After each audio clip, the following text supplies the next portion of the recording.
Bonjour, bienvenue dans votre émission Droit de savoir. Très heureuse de vous retrouver aujourd'hui. Aujourd'hui, nous allons aborder un thème qui est assez délicat.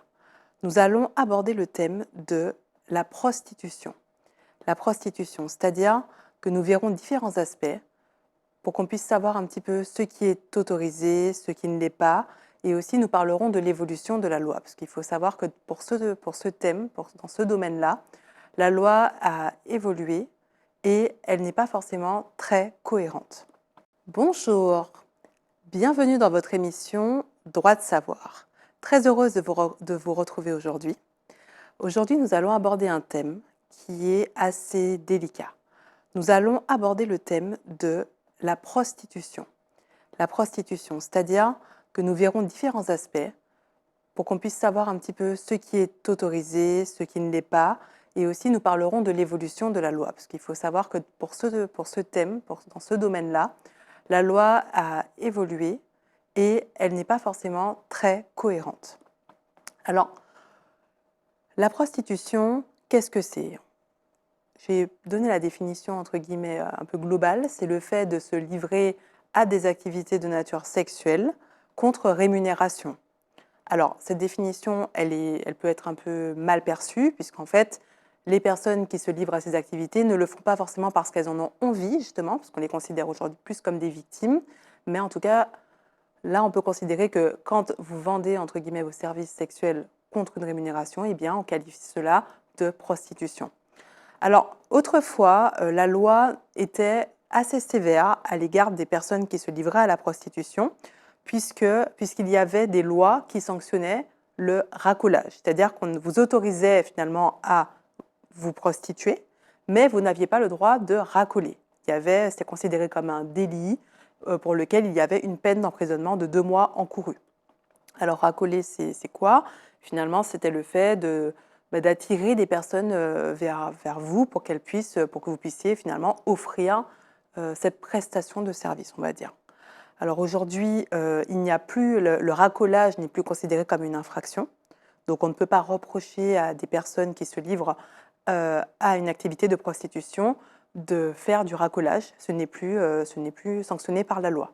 Donc il y a eu une évolution en ce sens. Par contre, vous seriez surpris de ce que la loi pénale autorise. La loi pénale, elle reconnaît aujourd'hui les prostituées comme étant des victimes de violences depuis la loi du 13 avril 2016.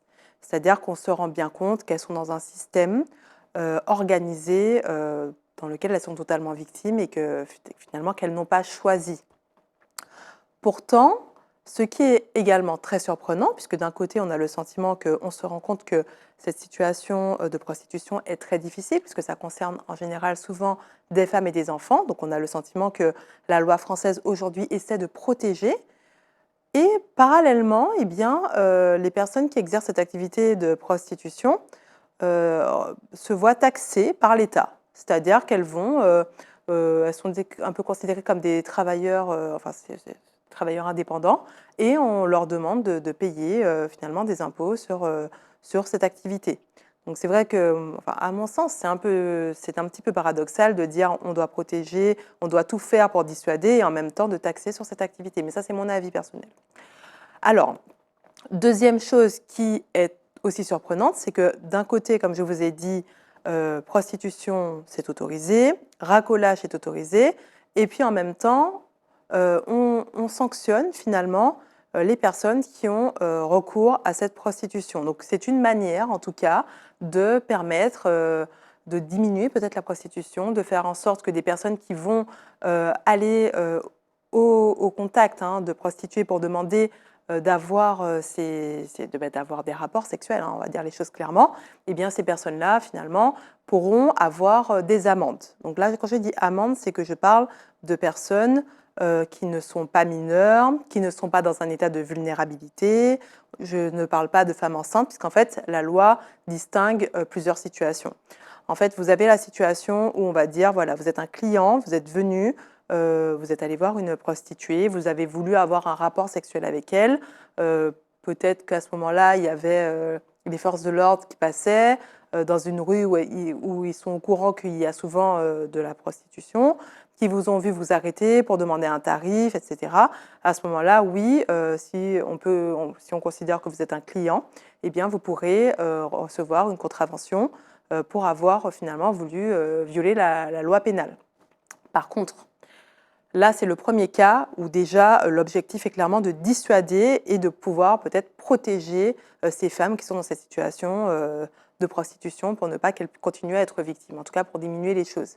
Par contre, dans le cas où vous iriez au contact d'une personne en situation de prostitution, en sachant ou en voyant très clairement qu'il s'agit d'une personne qui est mineure, eh bien à ce moment-là, la peine encourue sera de 5 ans d'emprisonnement et de 75 000 € d'amende. Donc là, vous ne pourrez pas dire que vous ne saviez pas. Vous êtes aujourd'hui au courant qu'il y a des peines encourues pour ce genre de situation.